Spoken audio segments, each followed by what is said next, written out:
जैसा कि हम जानते हैं, समय काल खंड को 4 भागों में बांटा गया है, जैसे सतयुग, त्रेता युग, द्वापर युग और कलयुग, जिसमें कलयुग को मानव जाति का सबसे शापित युग माना जाता है और वहीं कुछ अन्य लोग अंतिम युग भी कहते हैं। लेकिन क्या आप जानते हैं, विष्णु पुराण में कलयुग को महर्षि व्यास जी ने सबसे सर्वश्रेष्ठ युग कहा है। ऐसा क्यों कहा है और इसके पीछे ऐसा कहने का क्या तर्क है, तो चलिए आइए जानते हैं इस वीडियो के माध्यम से। नमस्कार दोस्तों, मेरा नाम है राहुल कुमार और आप सभी का हमारे YouTube चैनल मैथोलॉजी मास्टर पर एक बार फिर से तहे दिल से स्वागत है। तो दोस्तों, अगर आप सच में भगवान श्री कृष्ण के भक्त हैं तो वीडियो को एक लाइक कर दीजिए एवं कमेंट बॉक्स में लिख दीजिए जय श्री कृष्ण।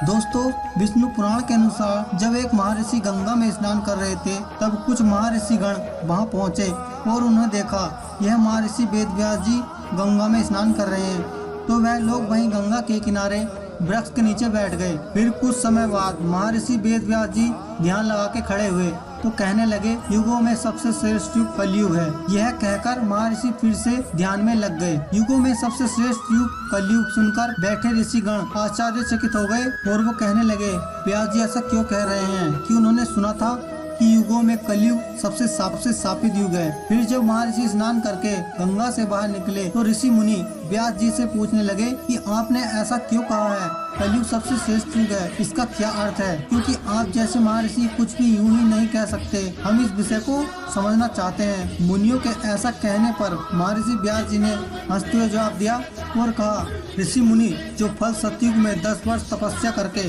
ब्रह्मचारी और तप करने से मिलता है, त्रेता युग में 1 वर्ष में, द्वापर युग में 1 मास में और कलयुग में केवल 1 दिन 1 रात में ही प्राप्त कर लेता है। इसी कारण मैंने कलयुग को सबसे श्रेष्ठ युग कहा है। कलयुग में थोड़ी सी परेशानी पुरुष को महारत की प्राप्ति हो जाती है और इसलिए मैं कलयुग से असंतुष्ट नहीं हूँ और इससे सभी युगों में सर्वश्रेष्ठ मानता हूँ। इसलिए मुनिवर, मेरी यह सलाह है कि कलयुग में मनुष्य अपने जीवन को सरल और सुखी बनाने के लिए सदा कृष्ण रूपी हरि नाम का जप करे। आशा करता हूँ कि आप इस वीडियो के माध्यम से समझ गए होंगे कि किस प्रकार कलयुग सबसे श्रेष्ठ माना गया है।